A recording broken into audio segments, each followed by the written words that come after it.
lijepo, ali ne može to svako. Kako mišlje ne može? Pa ja ne mogu smršaviti, ja imam problema sa štitnjačom. Pa rekao, dobro, možda bi tebi bilo teže. Ne, ja koliko god da vježbam i da ništa ne jedem i da vječno vježbam i ni grama jednog ne mogu skinuti. I sad budući se studirao strojarstvo i to da stvoriš nekakav naš, kako bih rekao, obrambeni mehanizam protiv gluposti i ne to malo. Uzmem papir i rekao, ajde ja sad to izvedem, što si ti rekao, znači zakon o čuvanju mase, zakon o čuvanju energije, lijepo mu izračunaš, ti si onda po tome perpetuum mobile.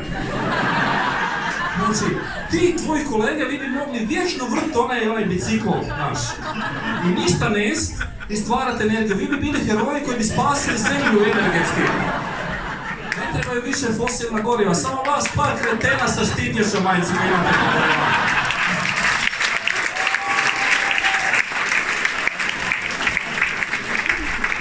Ta tvoja štitnjača je čudo.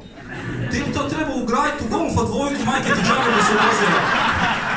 A ne da lož uvijek radiš non stop u filmu. To je potpuno normalno, znaš. Oni vidi se na povijesnim snimkama tamo iz logora koncentracijnih, znaš.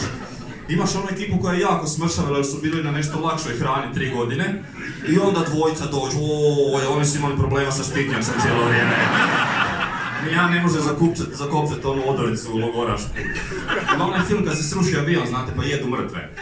I onda nađu samo tog jednog preživog, ogroman. Nisam ja majke, ja sa štitnjačom imam problema.